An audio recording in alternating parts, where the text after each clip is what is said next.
Well, howdy, fuckers, and welcome to this week's episode of the Western Grunge Tape Deck. This week's episode is brought to you by Miller Lite, Tequila, and the Horny Women. This week we're joined by Carson Jeffery and Rob the Weatherman White. How's it going, guys? Pretty good, man. How's it going? It's going great. Just finished up work for the day and rushed home to shoot this. I've been excited about this one for quite a while, so Yeah, man. Thanks for having me on. You just dropped an album here at the time of posting. It'll be about two to 3 weeks that you dropped the album, but right now it's been about a week, 2 weeks. Comancheria. Comancheria. It's been an exciting one for sure. Yeah, I know this one's been in the works for quite a while. I remember Rob sent me some teasers, and it feels like it's finally getting it. It's been exciting. Oh yeah, this has been one a long time in the works for sure. But, and I know you've had a lot of life events happen to you. You've recently had a daughter. Oh yeah. Oh yeah, she's keeping us busy, that's for sure. I know that probably makes life out on the road hard, because I know you still day work a lot, don't you? Yeah, man. Especially when you're busy out on the road, it definitely a lot of calls back to the house and everything. But you just kind of got to learn to get along with it, man. It's part of it. Right. So, Rob, you've been quiet, man. What's going on with you? Oh, we're good, man. Just mentally preparing for this weekend. Me and the boys, we're all heading to New Orleans for my bachelor party. So, ooh, yeah, it's been good. Been very busy. Our direction, just as far as work in Bryan, I've been doing a lot of music lessons. Been having a lot of additional work as far as graphic design work. I've had a lot of people reach out about single covers and stuff like that. So we've been staying busy on that front, as well as just the general I guess day to day. Right on. Well, that's how it's been with us here. Kyndal, we moved in together in October. Somehow I convinced her to move from Nashville to here, and don't know how I got her out of Nashville to rural northeastern Oklahoma, but we did it. And we moved into an area, found this nice apartment, and we probably should have came and looked at the place first, but it was really just kind of like had to happen.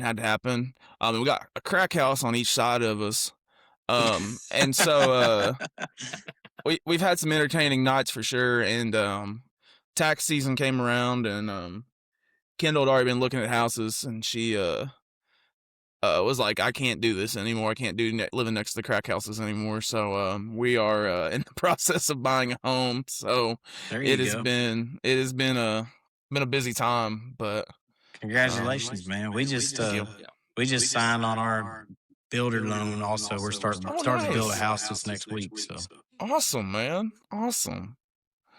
Well, do you want to talk about the album? Because I kind of feel like I know where your influences come from, but who are your musical influences? Yeah, man. Well, I think your cap says it all.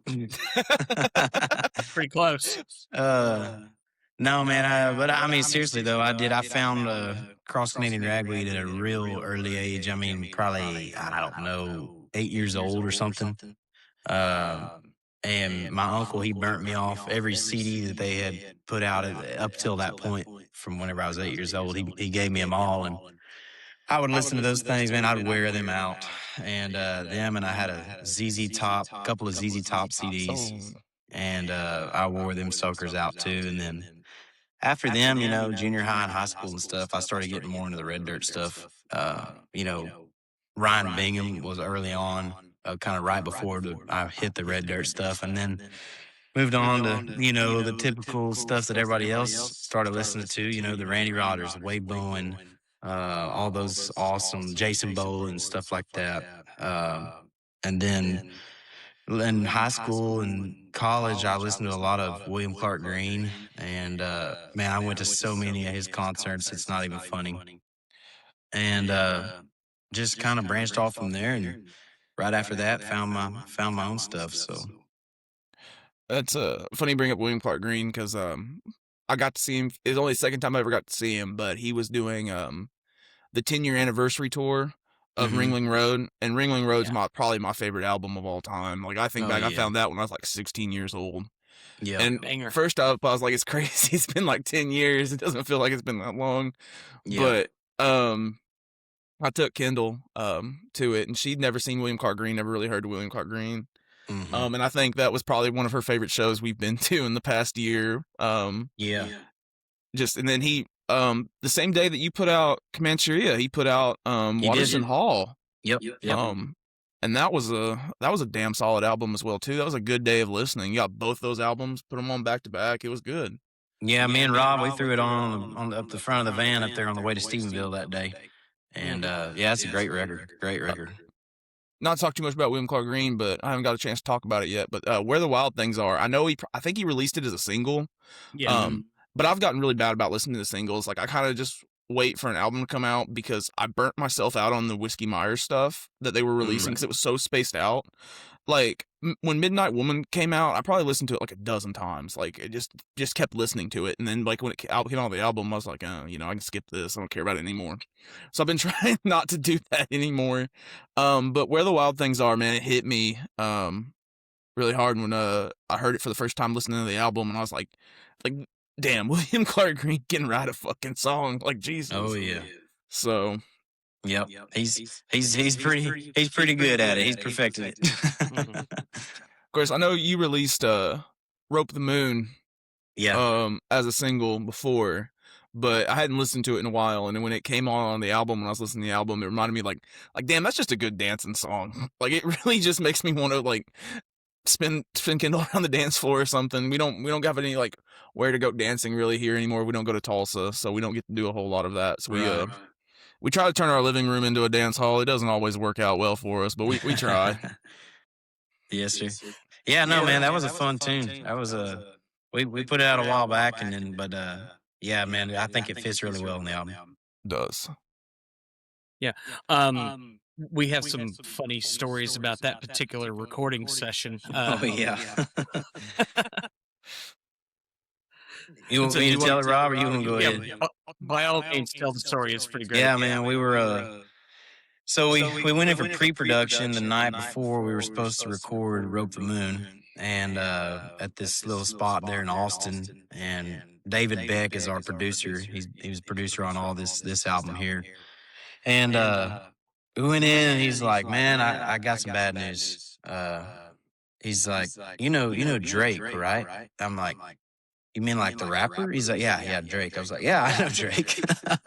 And he's like, so he wants the studio tomorrow. And we were like, oh, okay. He's like, you can totally tell Drake to kiss your ass. He's like, but it'd also be really cool if you didn't. He said, it's yours first. If you want the studio tomorrow, they will tell Drake to, go kick rocks. But it'd be cool if you didn't. And this was at Arlen Studios there in Austin. And really historic studio, awesome, phenomenal studio. And I was like, man, okay. He's like, so I've got this other studio we can pivot and go straight to. I've already got it lined up if we need to. It's called Western Wind out in Dripping Springs, Texas. And so I was like, all right. I was like, hey, if you think it's good, I trust you. Let's go. Let's pivot and let's roll. I mean, because we were already in Austin for the night. Already had the Airbnb. Like this was a last minute thing. And so we did. We went to Western Wind, and Drake went and recorded. No, actually, I'll tell you what. We weren't recording "Rope the Moon," Rob. That's right. We were recording another song. And then what it was, since we canceled that day, Drake paid for me to go in the studio free for a whole day. And we went back to Arlen at a later date and recorded Rope the Moon. That's how it went. Yeah. And yeah, so we joke around with everybody that Drake paid for Rope the Moon. Yeah. He paid for Up the Moon and Try and Love Me. We got both And of Try those and Love on Me. that. Yeah. Yep. So thanks, Drake. Thanks, Jerry. Oh yeah. That's funny. I'm glad you didn't tell him to go kick rocks. I'm glad you got the extra recording days. So that's what I was going to ask. Cause like, was he offering anything to to get the studio at the time? Cause I mean, like, Yeah. brother, you They got enough said money, pay for they the whole said session. I should have negotiated in the contract maybe to just have my name somewhere, on like the back of his album or something, Give a producer credit to Drake. That way it'll pop up on all of like his Yeah. his followers pages.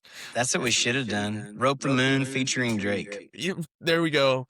He just has one verse that's just like rope the moon. That's all he says, and it just goes right back to you. Yep. Missed opportunities. Missed opportunities. Now there's a lot of history that went into the Comancheria, right? You want to talk a little bit about that?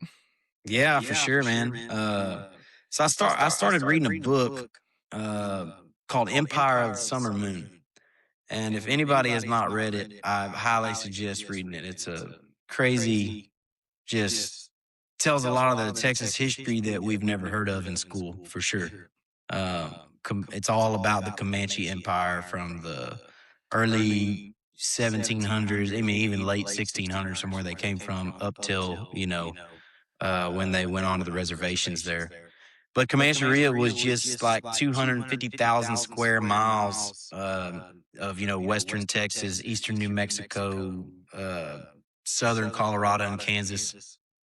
And anyways, got to reading that book, and there's just so many stories in it. And I got done reading it, and I just wrote a little tune called Comancheria, just kind of about a Comanche raid. And really enjoyed the song, took it to the guys, and it just kind of became the theme of everything that we were doing and kind of the sound of what we were going for, and just kind of wrapped up this whole album that kind of encompasses everything inside of that area of Comancheria. So we were like, shoot, we'll kind of make that the whole theme of it, and we did. Well, see, my next question is, I saw you guys in Tulsa, and it's been, I want to say, over a year. And you said that this the groundhog song or the Prairie Dog song was going to be on the next album, and it wasn't there. That's my only complaint about the whole album. Other than that, I thought it was great. Keep an eye out for a live record later. You might get it. Yeah, I know. Because Rob teased me with a live record a while back. He said that y'all done some live recordings, and I was like, say less. Like, that is, I love a live album. Yeah. I mean, it'll be on the live album. Ragweed like perfected the whole like live album thing. Then I think Silverado, they did like right before they switched their names, they did Live from the Devil's Backbone Tavern. Excellent record. I mean, and like what I took Kyndal to go see them too, and like the night before, 2 nights before, I put them on, and I was like, this is exactly how they sound. Like, you get everything in this record. Yeah. And she's like, oh, they sound great. And I was like, exactly. They're going to sound even better tomorrow night. Like, you gotta but damn, I love a live record. Yeah. There's some phenomenal ones out there that are just crazy. Bingham's first live album, and the Will Green live album too. That thing's crazy, from Green Hall. And there's just a lot of good stuff out there. They're definitely a Texas staple. For sure. I also got the Leonard Skinner One More from the Road that they recorded in a 2-night stand in Georgia. And I'm gonna be honest, I have that album on vinyl, and I don't think I've ever listened to the full album in its entirety at one time. However, I have listened to that 12-minute long version of Freebird while laying on the floor staring at the ceiling fan spin many, many times. It's one of the greatest live songs ever. I love the way it opens with working for MCA. Yes. And just punch you in the mouth right out the gate. It's great live record. That's one thing that I had, like one Skinner album, and I think that was the only one I had, was One More Life from the Road. When Kyndal moved in, she brought a bunch of Skinner with her because Skinner's one of her favorites. And so I've gotten a lot more into Skinner here in the past couple months, because got it on vinyl, so I'm like, I can listen to it now, like while I'm doing other things. So it's a good one. what else you guys got going on? What's new, Rob? What's new, man? Well, I got a new instrument. Okay. I know it's a bit of a problem. We call it gas in the industry, which is gear acquisition syndrome. I purchased a brand new. It's a modded bass. It's got like a '57 Mexican neck, but it's a P. So we got that rolling really nice. So we've been rolling out some new merch going back to last year, which was cool. But yeah, overall, life's been pretty good. I mean, I'm excited to get back out on the road. We've been getting some pretty decent shows out of the deal. Good deal. I saw you guys are coming through Tulsa here soon. Yeah. I think it's a Thursday night, and if we Yeah, can, I think if we can swing that, Kyndal and I will be there. Yeah. We live like an hour from Tulsa, but sometimes like just getting off work and getting down there and everything is Yeah. can be a chore for sure. Yeah. But well, it's good to hear you guys got some shows coming up. Gage couldn't be here with me tonight, so I'm gonna ask his favorite question to ask. You guys are both Texas boys, so when it comes to chicken tenders, right? No sauce, no extra stuff, just the tender itself, okay? Raising Cane's or Chicken Express. I gotta go with Chicken E. We've been eating a lot of Chicken E lately. So We need to make sure that Jason Baker gets this podcast because he's. It was so funny. We were on the run up to Stephenville, and as we were going through Waco, there's like no chicken E's there because it's all Bush's chicken there. And we had to stop in, and Jason's like, "Tell me they have spicy tenders," and I said, "They don't." He said, "Lie to me." I said, "Okay, they have spicy tenders." But we ended up catching one through Comanche on the way back from Lubbock. yeah. So we went to Waco to see Ragweed, and I mean it was like booking it all the way there. Kyndal was still in Nashville at the time, so like I picked her up from the airport when I got off work that Friday, and hauled ass down to Gage lives right outside of Dallas. Hauled ass down there, stayed with him, and then got up the next morning and went to right outside of Stephenville to meet up with some other friends to go to Waco. And I kept saying, I said, I want to try Allsups. Everybody's always told me so many great things about Allsups. And so we were hauling ass down there because we were like trying to make it before American Aquarium went on.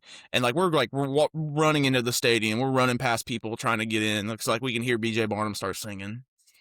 And so I didn't get to stop on Allsups on the way down there, and I was really disappointed.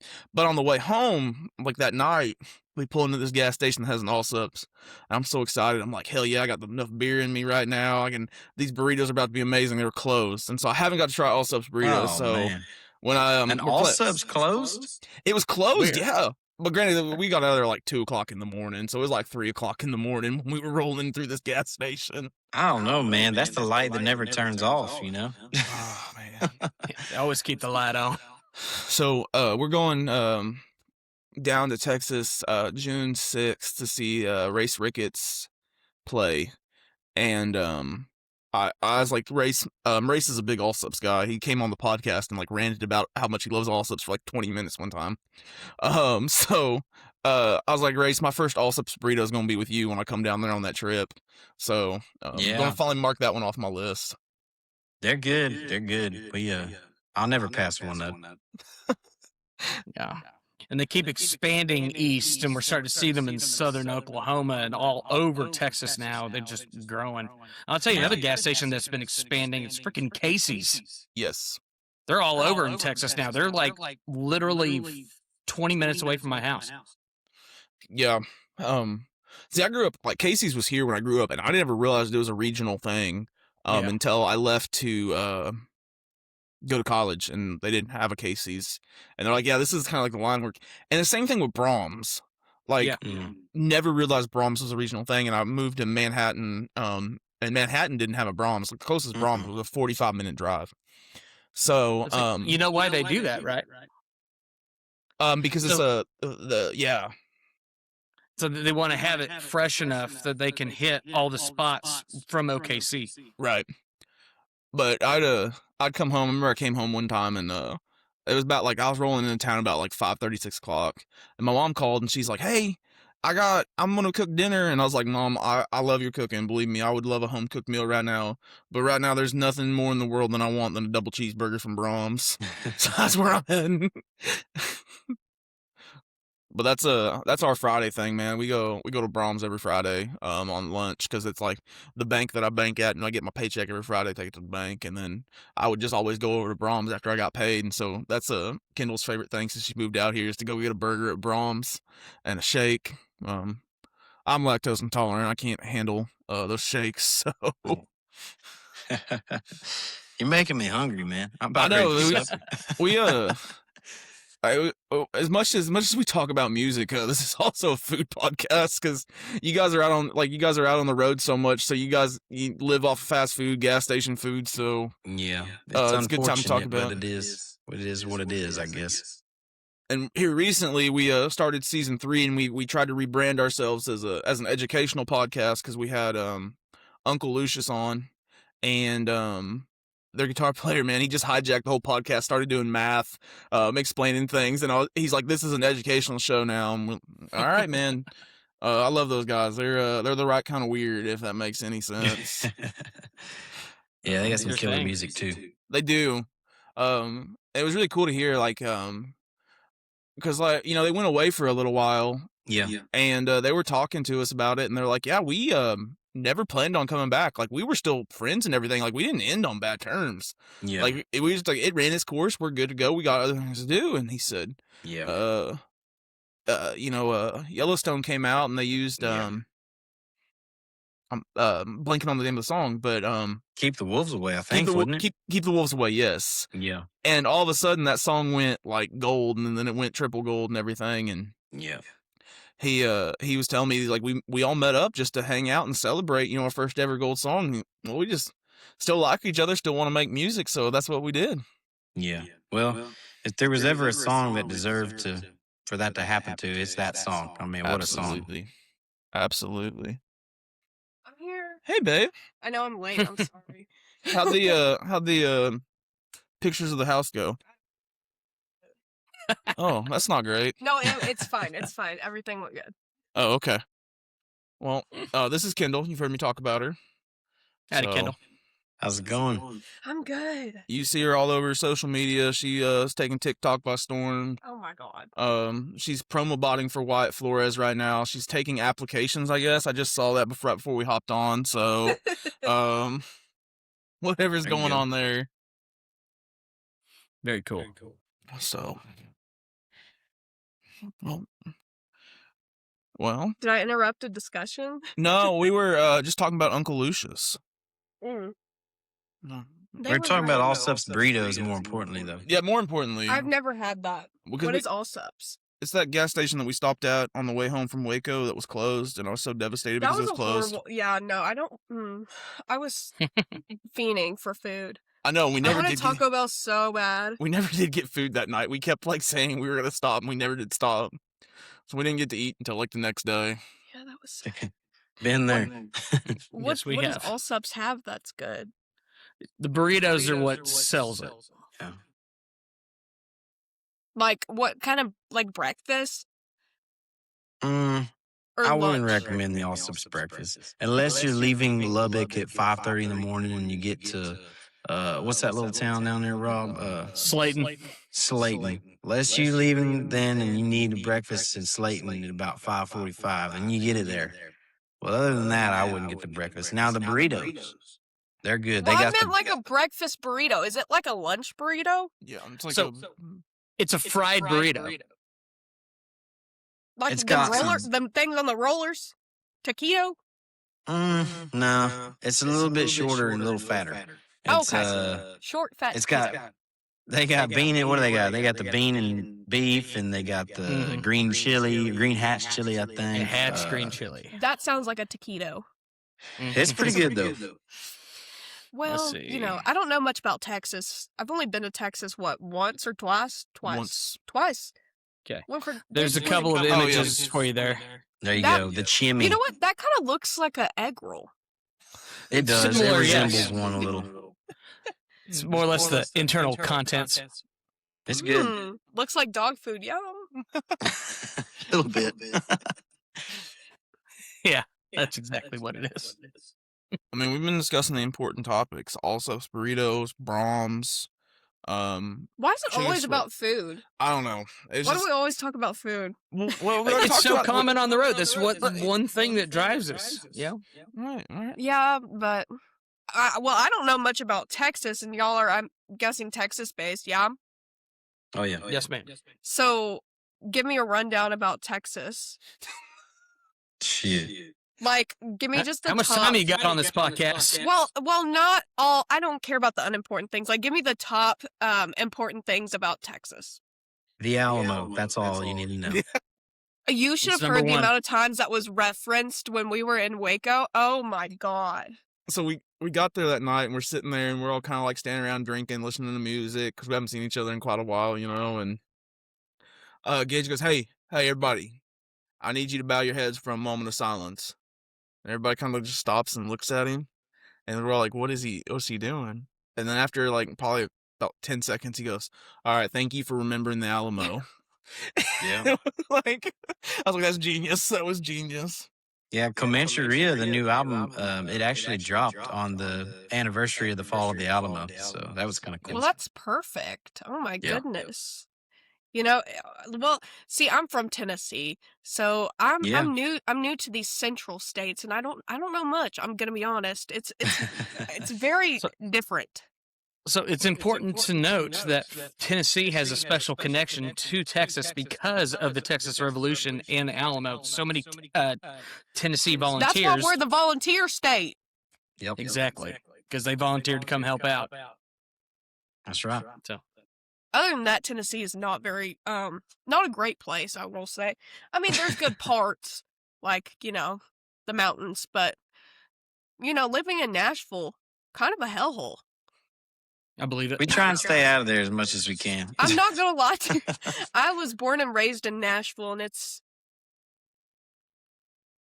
honestly probably one of the worst cities you can live in. It's fun to visit. Don't get me wrong, the honky tonks are fun. Yeah. But I'm not gonna go to, Kid Rock's bar every Saturday night. Yeah. Gets expensive. It does. Very. So we didn't even go any bars when we were down there for Christmas. Yeah. All we did was we went to Grimey's, the record store there. There you go. And that was a really cool place. Like here, I mean, like we got record stores here, but you don't see a lot of like new albums from indie artists. Like you get a lot of like the label stuff. So it's a lot of like Alice in Chains and like stuff that like bigger stuff they send in. They did get the Turnpike stuff, but not a whole lot of it. But like we were at Grimey's, and I mean, like I'm seeing Justin Towns, Earl, Kyndal Marvel, Kyle Nix's solo projects. Yeah. And I'm like, oh, this is the stuff like I like. So I'm like grabbing it all. So well, it was built inside of an old church. And so now it's also a venue. Like they have live artist sets there. That's where I saw Wyatt Flores for the first time. Cool. But it's dope. It's one of the only good parts. So we came across a vinyl the other, I guess a while back. A good friend of mine by the name of Ashley Thompson, she TMs for Bree Bagwell. She found in the record store Robert Earl Keen's No Kind of Dancer. Yeah. Right. I think I showed it to y'all on this podcast last time I was on, but I presented that as a gift to Carson. I think it was around about Christmas time, but it was signed by Robert Earl Keen, dated to like the 80s. Oh, shit. Yeah. Yeah, it was signed and made out to the Cactus Queen, I think is what it said on there. Well, the Cactus Queen did not hang on to that one. No, she didn't. She didn't. I want to know who she is. Like, I'm invested in her story more than anything. For real. We had a really fun find here a couple weeks ago. We were at a record show flipping through a bin, and I was just about to give up on the bin because like there was really nothing in there. And then all of a sudden we stumble upon Ray Wiley Hubbard and the Cowboy Twinkies. Wow. First of all, fire band name. Oh my goodness.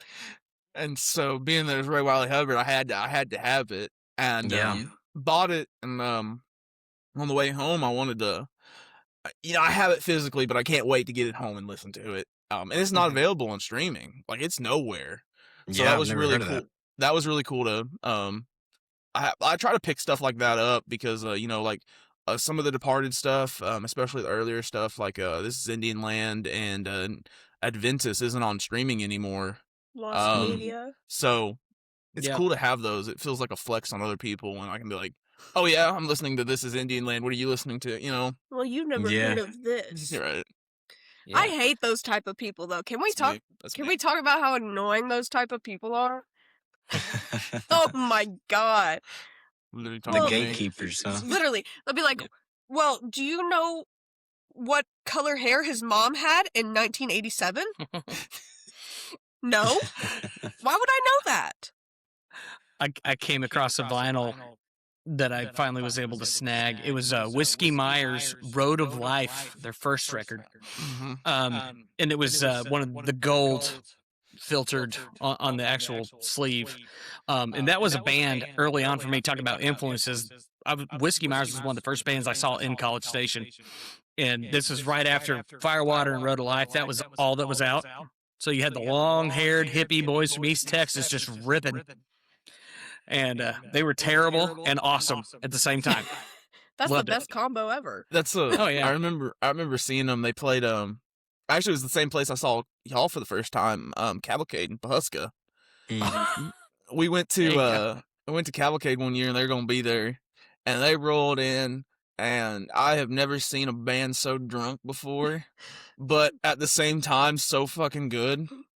Like they ripped all night long, but damn, they were hammered drunk the entire time. I feel like you're flexing on me. I've never seen Whiskey Myers. I've only seen them that one time. And I've seen them so many times. It's I ridiculous. got the opportunity to.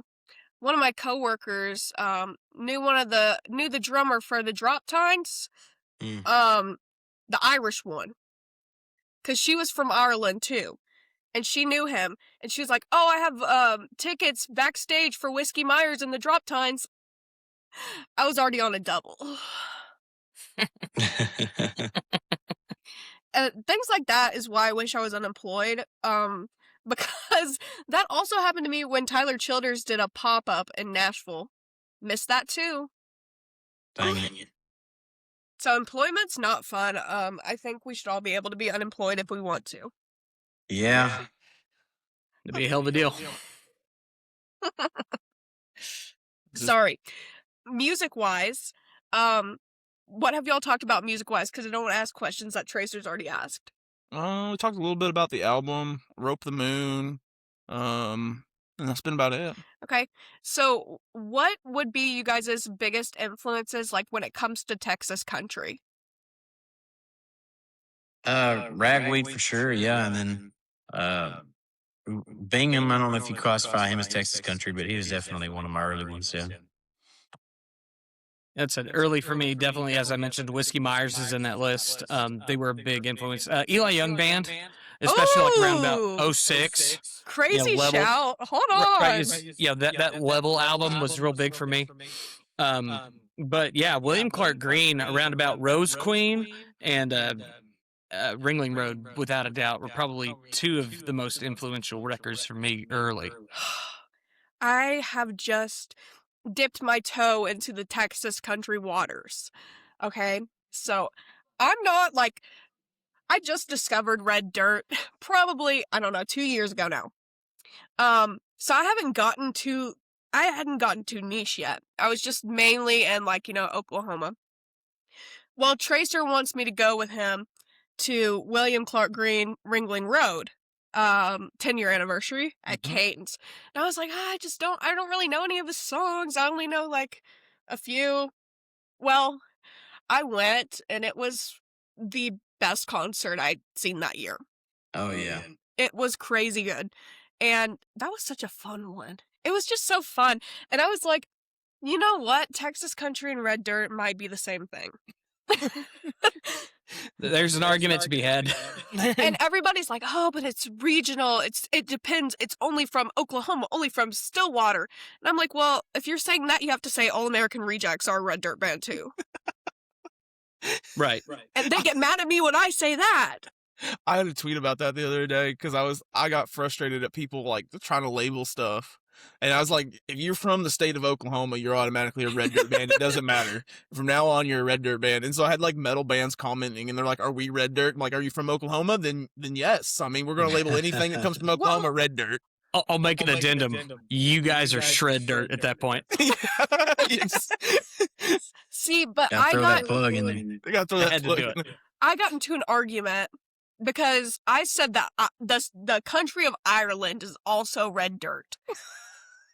Oh, it's crazy how much Irish music and country music mesh. They It's- get it. No, they Yeah. get it. And this was when Tracer kept playing 7 Nights in Irie by Reckless Kelly over and over and over and over. We were talking about live albums. Went to the record store one day. We're coming through Tulsa, stop off for a minute, picking through the CDs. The Reckless Kelly double live album has the two CDs and the DVD in it. $6. All right, you're coming home with me. And then I couldn't stop listening to it. Like we probably listened to it, It was constant. every night for like 3 weeks. And what was the other one? It would be 7 Nights in Irie and The Redhead on a Mustang one. Motel Cowboy Show. Motel Cowboy Show. Yeah. Like it was constant. And Kyndal kept saying, she's like, "Oh, a lot of like Irish rock is just kind of Red Dirt." It is. And she's like, "Listen to 7 Nights in Irie and then go listen to like some Irish rock. It's the same thing." And I was like, damn, stop making such good points. Take Charlie Robinson's John O'Reilly. Mm-hmm. That one's right in that vein too. Well, it works out for me because, listen, I did not grow up a country music fan. I mean, I'm from Nashville. Of course I didn't grow up a country music fan. Think about the scene out there, okay? And especially in the early 2000s to 2010s, Yeah. it was basically just Jason Aldean, Luke Bryan, and what's Florida that Georgia other Line. guy's name? Blake Shelton. So I'm like, you know what? They have a couple bangers, I'm not gonna lie, but it was not my jam. So I grew up a grunge fan. My dad raised me on Soundgarden, Radiohead, Nirvana, Pearl Jam. And so I was like, I fucking hate country. And then, I discovered Red Dirt and was like, oh, okay. They're just, cowboys that maybe wear black eyeliner sometimes. So that was fun. But I'm sure you guys probably all grew up listening to Red Dirt, no? Yeah. Or yes? I did. Rob got a little bit different. Oh, I'm curious. Well, see, I'm originally from New Mexico, so the Texas country Red Dirt scene was foreign to me. I didn't know anything about it. I was very much like you. I was listening to grunge bands. I was listening to a lot of early 2000s new metal. So bands like Benjamin, Disturbed, Daughtry, Stained, Seether. I could go down the list, but that's all my flavors until I moved to Texas. And then my impression of what country music was, what was coming out of Nashville at that time. And then I get into Texas, discover Whiskey Myers, discover Turnpike Troubadours that year, Josh Abbott, Stoney LaRue. I got to all see that first year in 2011. So at that point, I was like, okay, I can get behind this. Yeah. Same thing happened to me pretty much.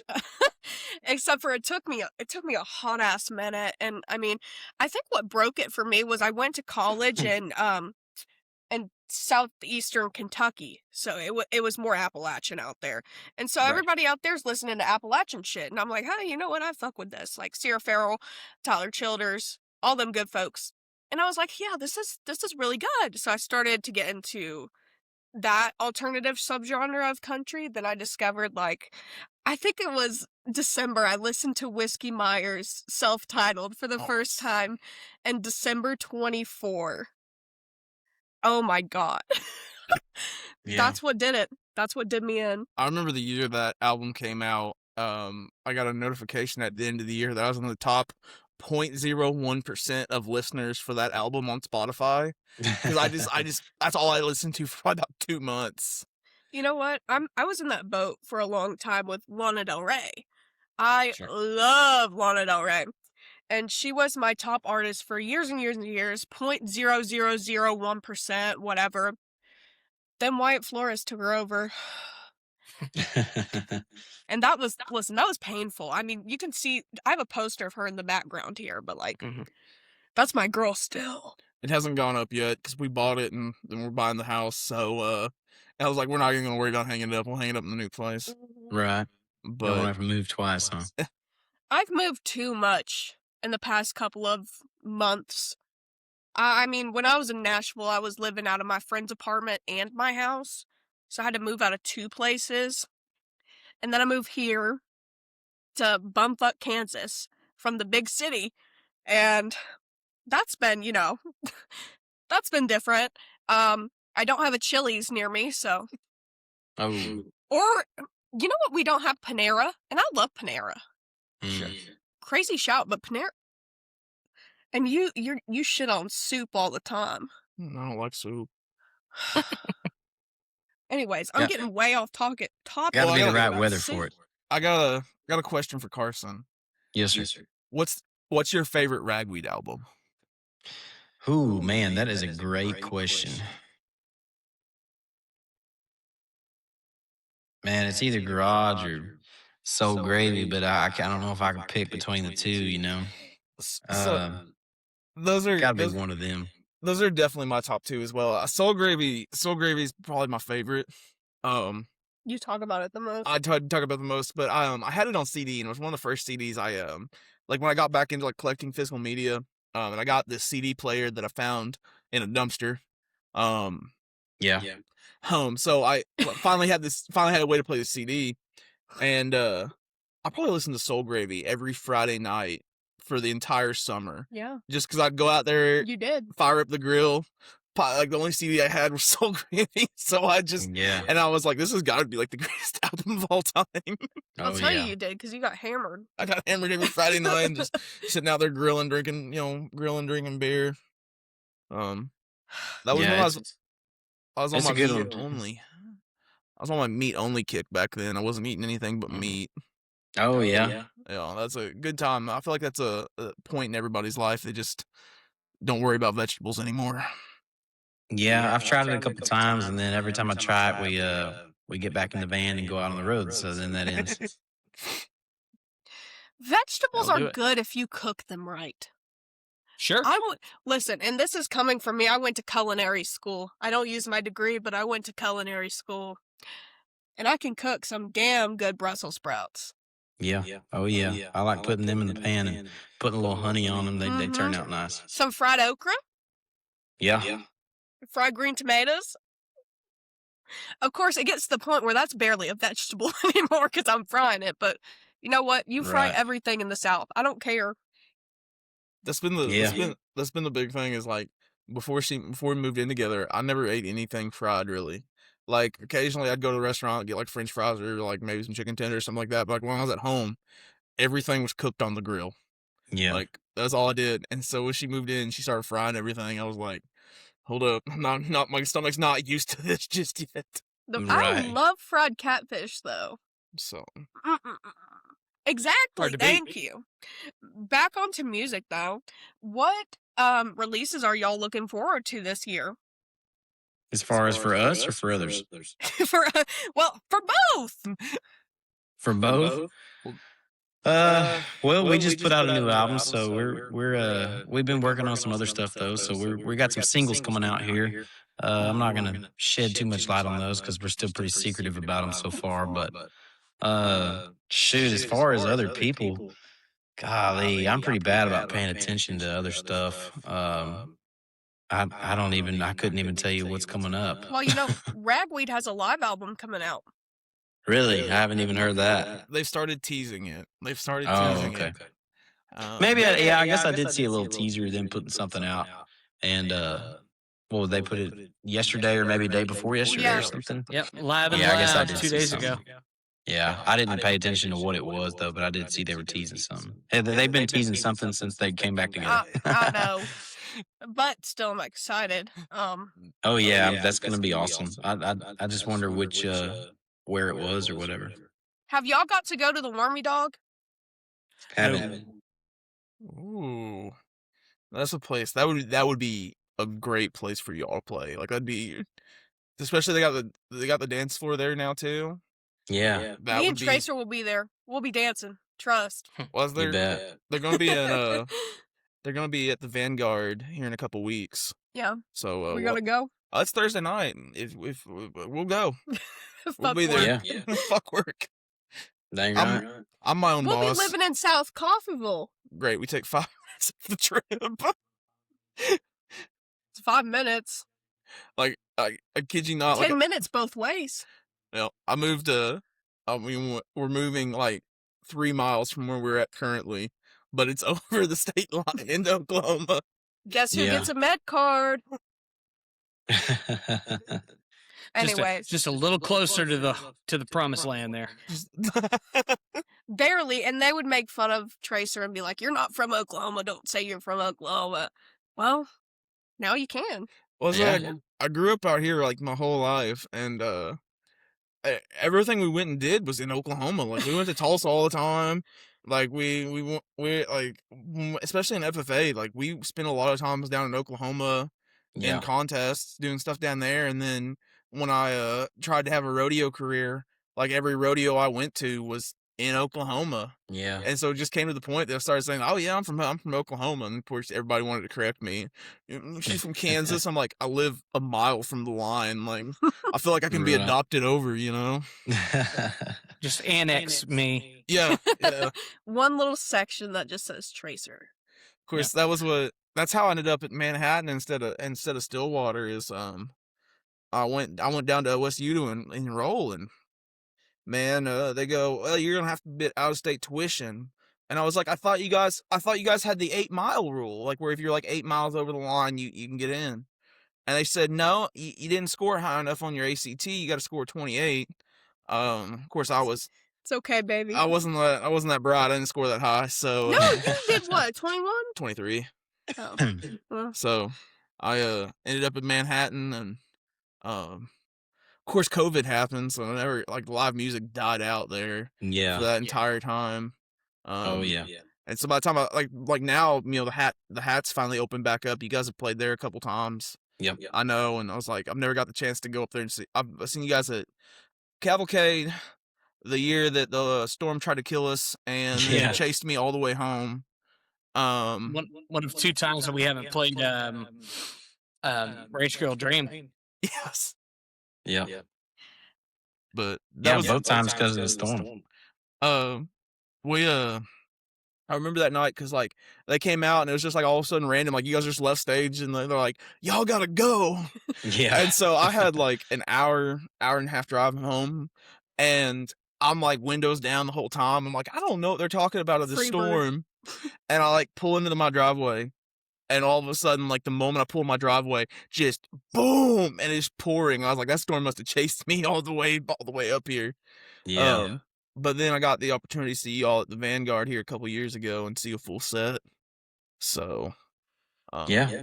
and you had a guy open for you that night, Lucas Sosa. Oh yeah. Yeah. Yeah. He's from College Station. Yeah. Because I think you had Lucas, and then you had Ty Smith and the minor offenses play that night. Yep. And I got to see Ty a few more times since then, opening up for different brands. Shout out Ty, shout out Thaddeus. Shout out his guitar player Thaddeus, our good friend. But yeah. Oh my god, that was Tracer met him for the first time and asked him for his name, and he goes, "My name's Thaddeus, Tracer's hammer. This is born and raised." And I'm watching 49 Winchester. I couldn't care less what's going on here. But Tracer goes, "I'm not going to remember that. You're Tracer too." I said, "You can't just give somebody your name." We were like standing there talking. I've been drinking, you know, and he said, he tells me his name's Thaddeus, and I was like, "There's no way I'm remembering that. You're just now known as Tracer too," and he just rolled with it. And so, good pals. Good pals. What was I gonna say? Oh, speaking of rodeos, I've never been to a rodeo. Really? And it's a way bigger part of the culture out here than I thought it was. Oh, yeah. You know, I see the gist of it, like, on TikTok and whatnot, and it's like, okay, well, yeah, it seems like these people have rodeos every now and then, shit, but God, there's always something fucking going on. Like, everyone goes. It's every day. If you're in the rodeo world, it is your life. There is no other. There's no other life. That's what I've learned. When I was riding, it was 3 to 4 bulls a week that I was getting on. And then, like, you know, now, it's just like everywhere. Everybody has their little small town rodeo. And I joke about it because it felt like that one year, I think it was like 2019. I think I stole Stony LaRue like 7 times. Felt like every rodeo I went to, Stony LaRue was there playing. Oh, yeah. We've gotten to play quite a few rodeos, and I've actually entered up at a couple of them. I entered in the calf roping, and then afterwards went and walked on stage and played the show. So I was about to say you should enter in a rodeo and then play, but you already did that. So, oh my God, that's so fucking cool. yeah, one night we did it with what was it, William Clark Green, and another night we did it with Flatland, I think, and we've done it at a couple other places. Yoakum was really fun. Oh, and with the Departed and Yoakum. Yeah. Hey, so that one was really funny because we get done with that literally 20 minutes after Carson ropes. We were hopping on stage, so we had to throw him in the back of the truck. There's Harper. Hi, Harper. Yeah, but she broke in the room over there. But we ended up hauling over to this stage. And I think my favorite memory of that night was Travis, our steel and electric guitar player. He wrote down on a little piece of paper, "Let me tell you something, Cucumber," and he put it up on stage, trying to get a reaction. And Cody looks at him and goes, "Oh my word! Wait, that would be such good TikTok content. You should have capitalized on that." Yeah. Missed opportunities. No, for real. Like, be like, "Oh yeah, you may see me in the rodeo, but I'm also on stage." That would blow up. We made a couple of videos out of it, but I don't know, it's all been the social media game is so strange. So I mean, you're talking. I don't know what I'm doing on TikTok right now. I can't stop getting followers. I feel like somebody's sending like fake ones to me to get my account banned or something, but I've gained like 500 followers in the past week. That was crazy. We yeah, no, TikTok is such a toss up for us right now. We've been trying to be really consistent on it lately and everything, but I don't know. We'll see what happens with it. It's so weird. I mean, honestly, you have to post like 3 times a day. And it's we've been trying to post a lot. so annoying, but you have to. Talk about a couple other cats that are kind of rodeo music based or music esque. Wade Bowen and Tyler Halverson. Not Wade Bowen. Wade Forrester and Tyler Halverson. I was about to say Wade Bowen still. Yeah. No, Wade Forrester. That crazy Aussie, man. He's something. Yeah, else. Man. He's blown up really fast. It's been awesome to watch his stuff, especially here in the States. He's come over here and he's been killing it for sure. I mean, I saw him play at Born and Raised on the small stage. He played at the stage that was sponsored by Western Grunge Stage. He did play at the Western Grunge Stage. But Tyler Halverson, he's really popped off too. He got that song with Parker, and I see a lot of people posting about him. And then, Beer Garden Baby was Beer Garden Baby. Mac Miller probably is my favorite one by him. Yeah, he's a great guy. He's we played a lot with him, and he actually opened up for us at our live album, and we played quite a bit before that also. But man, he's just a really honest, true to down to earth guy. Of course, you guys have played a lot with Logan Ryan over the years, and he's done numbers. He's caught some fire. Kamikaze was a great album that he put out this year, but Sign Love Winona, man, that's a hell of a song. Yeah, we just played with him last weekend. Yep, I saw that. Yep. See, but coming out here from Nashville, it's really cool to see how different the crowds are and how different the music is. Because, Mhm. like, I feel like most people don't realize how regional country music is until you are in a different region listening to country music. Mhm. Yeah. Because, I mean, I love Appalachian country music. And I love to be up in the mountains listening to like folk Americana. But then Yeah. coming to like Oklahoma and Texas and hearing some, rock and roll sounding country and being like, yeah, you know what? Ragweed is a country band. Shit. It's like I love it. It's so fun. And then I feel like the community out here is great.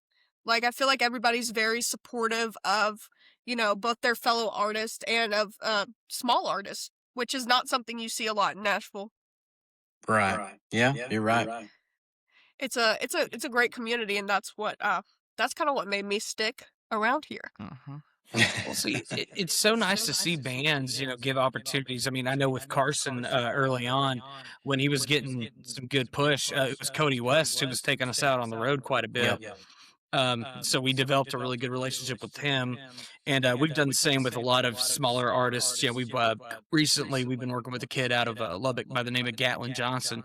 I think Yep. he's going on this run with us up through Tulsa and all that. He So you'll is. get a chance to check Yep. him out. Awesome. And it's been fun, and especially it's been cool for me to see as I've become friends with, people that are actually talented at music. It's interesting to see the other side of it from like coming from someone who's just like purely a fan and a very small micro internet celebrity in the red dirt scene. Okay, it's fun cuz like it's so cool to see what the other side of it is and how human people are, cuz I feel like when you're looking up at a stage, it, it's very different and you feel like, oh, this is the persona they have, like this is how they act on stage, and then actually talking to artists, it's crazy. Like Silverado, I talked to Mike, and I love Lana Del Rey. He covered what was the song? Say Say yes. Yes to Heaven by Mhm. Lana Del Rey. And so I go back to talk to him, and we sit there and chat about Lana Del Rey for 20 minutes. I'm like, wow, like you're very nice. Shoot. You want to talk to this random girl about Lana Del Rey? Right. It's so cool to me to see like, the people I stayed at home listening to be such respectful, wonderful humans. It's Yeah. awesome. Most people you meet out there are great. There's only Oh, a yeah. couple of the outliers. It's very different from the scene in Nashville and how it feels more competitive out there. Like nobody really is helping anybody. And so it's just kind of ick. Yeah. Real quick, Nashville's we kind had. of I'm gonna fun get on. I'm gonna get off to change the topic real quick. We had Gracie York on over a year ago, Mhm. and she was talking about. I think it was Steamboat. You guys were at. And she was talking to you, and she said, "Don't worry, Carson. I'm just bitching to bitch." Yeah. And you told her she better put that in a song, or you were going to. And that's one of my That's- favorite. One of my favorite Gracie York songs. Yeah, that's what I told her. I said, you better write that down or I'm going to. But she's one that's really caught some fire too. She's doing vocals and slinging tambourine for Cross Canadian Ragweed. You see her That's what I outfit for the seen. rodeo? She looked good in that little suit. Yep. Miami Houston Rodeo. Yeah. I saw her TikTok, or maybe it was a Facebook post, I can't remember, but it was like they gave her a corn dog after she got off stage, and she got to jump in a Ferrari and be taken out of the. I was like, you are living the dream. That's my dream. That's right. As a true corn dog lover. You know. Yeah. Yeah, no, that's funny. And then I saw they even played Carney Man. So that's even better. I'm going to grab my charger before my phone dies. So, Oh, Carney Man. Carney Man. What states are y'all traveling through on this upcoming tour? Grab another drink real quick, Let's baby. see. I know we're hitting Get me Oklahoma and Missouri on a couple of those runs. I think coming up we were going to get up into South Dakota. Oh. Yeah. Big Yeah, we're jump going up to South there. Dakota this summer. See, I've never been west further than Stillwater. I've Okay. been to almost every eastern state. But when you're out there, you don't come this way. People rarely come that way. So it's cool to see how different like the landscape is everywhere. And I feel like if I was going on the road that much, that's what I would really enjoy about that. I mean, that whole Utah run Oh where we were yeah, going up through Washington State, that was amazing. beautiful. Yeah. And that sounds so cool, and like that's such a great opportunity because some people never leave their hometown. And that scares me personally. But Well, especially before Kyndal moved out here, I tell people like, "Oh, I'm going to Tulsa tonight to see a show," and like I said, we're only an hour from Tulsa, and they'd act like that's the most insane thing they ever heard. You're like, "You get in a hotel room?" Like, no, Right. I'm gonna drive back. I'm not gonna get shit faced drunk. I'm gonna have like 4 beers and come home. What the hell? Yeah, people are always, you hear people all the time like, oh man, I'm scared to drive. It's going to be late. It's going to be 9, 10 o'clock. I'm like, man, we just drive through the night all the time, and get back at 5 o'clock in the morning, and it's just a part of it. So no But you sleep see, schedule.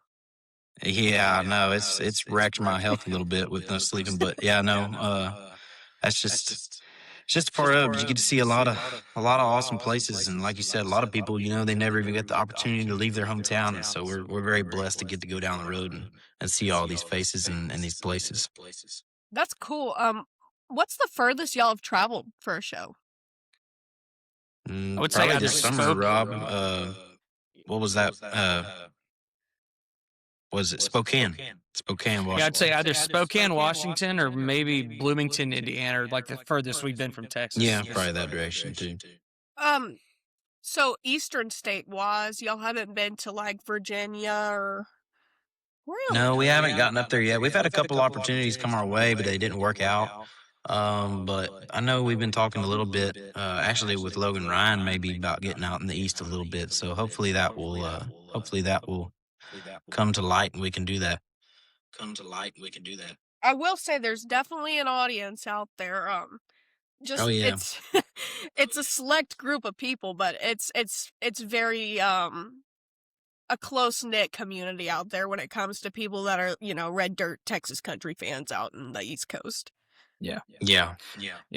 So we've done Nashville a few times, and I think the Yeah. only spot we've done in the Southeast was Starkville one time, and it was like unfortunately, it was one of those weekends where it was I think it was a bye-week weekend, so everybody was home. What venues in Nashville? We did the Basement and the Basement East. Yeah, both and basements. and we did Winners for Whiskey Jam, I think. Okay, Oh, I love Basement.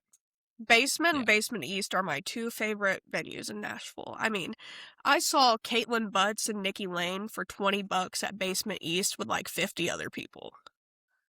Which Yeah. wild. That's a great venue. The guy who owns Grimey's owns both of those. Okay. That's like I think the first time we ever were in the basement, we saw Red Shahan there. It was a blast. It was so fun. I saw Wyatt Flores do a pop-up there. Yeah. He played in the back of his truck afterwards and gave me a handle of Tito's. There you go. So I have that proudly displayed in our home. Talking about like you can see anybody in Nashville. The Mercury Lounge in Tulsa is another place where you never know who is going to walk through those doors. The whole Lowdown Drifter band came in there one night. I've seen John Moreland in there. Yeah. Members of Reckless Kelly, like BJ Barnum was in there. I left one night right before BJ Barnum showed up, and I was so disappointed. What was I doing? But what are you guys' favorite venues to play? That's a good question. The historic ones, we've gotten to play Canes a few times, and that's an awesome one. But you got Green Hall, Floors is awesome too. Just a lot of those ones that are just so historic. I love all those. I will say Lukenbach. We played Lukenbach twice. God, R.I.P. Todd Snyder. Every time I think of Lukenbach, I think of his damn the Ballad of the Devil's Backbone Tavern, and that Yeah. amazing story. What a great story. I Yeah. will say though, next time y'all know anyone Texas country going to the Ryman, see if you can open up Yeah. at the Ryman, dude. I wanna do It's that. I the Ryman was a church too, so it has those You're right. like weird hollow acoustics in there. It's crazy. I remember Yeah.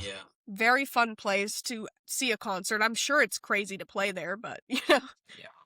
a couple years ago when Turnpike played the Ryman, I saw the video, and they were doing it was the video of Long Hot I bet Summer that Day, thing was moving. and so you could hear like the boots hitting the hardwood floor, and I was Yeah. like, and so I had that experience at Kane's Ballroom. I went and saw Shane Smith and the Saints, and they came out and they're getting ready to do their encore, and they're like, well, we're in Tulsa, so we got to pay tribute to the Turnpike Troubadours. So they went into Long Hot Summer Day, and like you could feel that floor vibrating.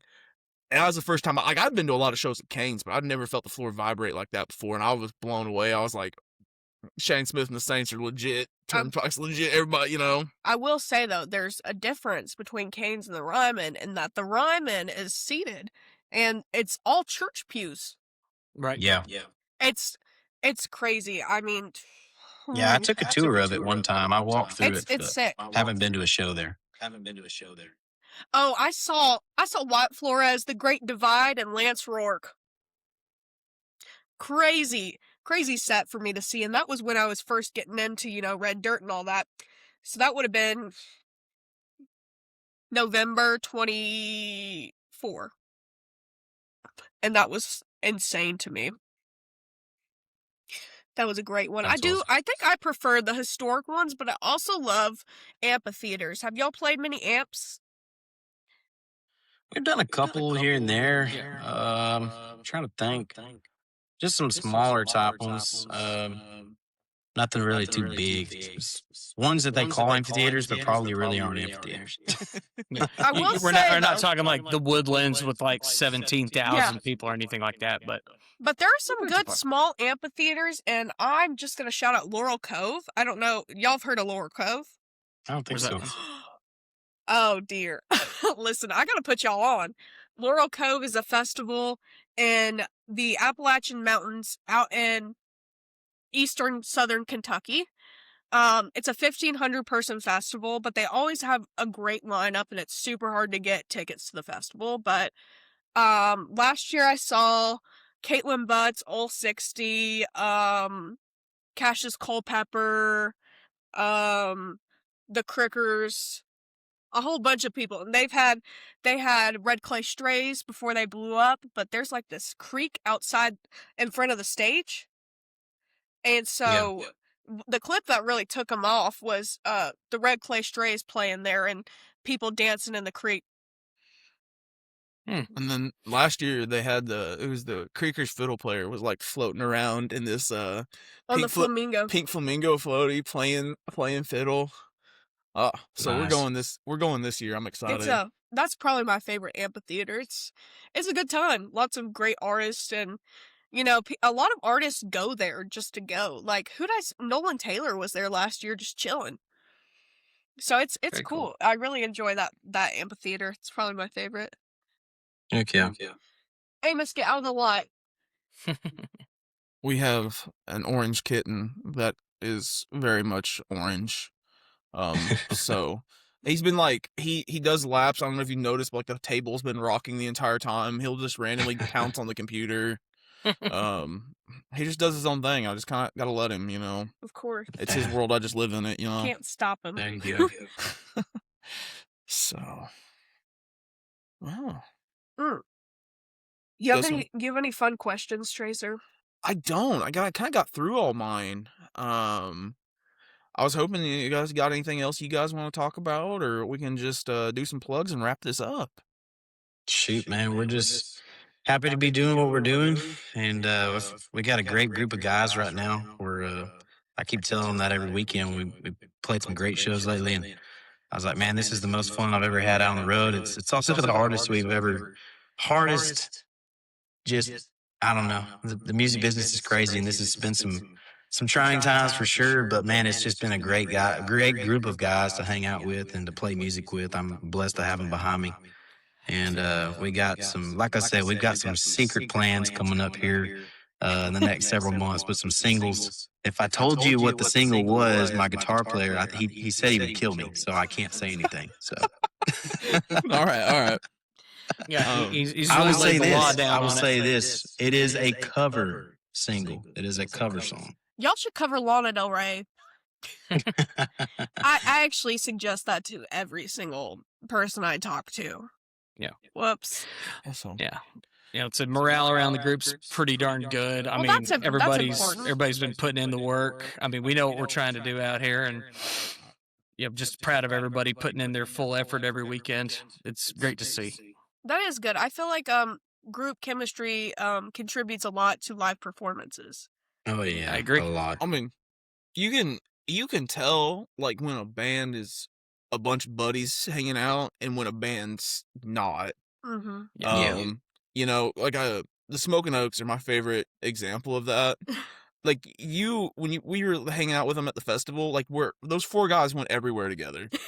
Like you did not see one without the other four like hanging around out there. Right. And so like when you got a band that like that's that close as friends and everything, like that's when you know the band's gonna be good and they're not just, hey, I'm up here doing it for a paycheck, just cut me my money and run it back. It's the same as sports, you have to have team chemistry to win. Absolutely. For sure. So I do like seeing, bands that you can tell they're having fun. Makes it more I feel enjoyable. like it shows in live performance to the crowd. Like I mean, at least I can tell. well, I mean, what would Silverado be if you didn't have Omar running back and forth like a crazy toddler across the stage, shaking his Right. hair, doing whatever it is that Omar's doing? Yeah. Just living life, man. Just happiest guy I've ever met. I love that guy. He's such a great human being. He is. Rob, you got anything before we start wrapping this up, buddy? Well, just as far as a couple of plugs, if you know anybody out here looking for some graphic design work on some album art or whatever, feel free to reach out to Shred Dirt Designs. We're on Instagram, or you can hit me up direct. It's rob.the.slapper on Instagram. More than happy to help you out. Awesome. Rob, this is your second time on the pod. Yes, we sir. had you on a little over a year ago. I was trying to wrangle Tucker's ass into getting back on because Tucker had been on me for quite a while to get Carson on. And he told me, he said, if you ever get Carson on, I'm your first call. I get that first pick. Unfortunately, due to circumstances of the world and Tucker being in the armed forces, he was unable to make it tonight. So Tucker, I know you're still listening. Shout out to you, buddy. I love you. What are you looking at? And we appreciate you, Tucker. What look? Okay. But that being said, man, thank you both so much for taking time out of your day to sit down, shoot the shit with us, talk way too much about food. Go stream Comancheria, their newest album. It's available wherever you stream at. And if Carson Jeffery and the band are rolling through your town, make sure you go out and see them. Go, or else I will personally hunt you down. As always, Thank y'all for having us. Absolutely, man. Thank you. Absolutely. Well, as always, take care of yourself. Take care of somebody else. Tell somebody that you love them. Your mental health's important. Reach out to somebody if you feel like you need help. Be nice to yourself. Take yourself out this week. Buy some tacos. Eat a breakfast burrito. Do whatever you need to do to feel right. I love y'all. I've had all I can handle. No, don't. Oh, hope you're happy now. Good night.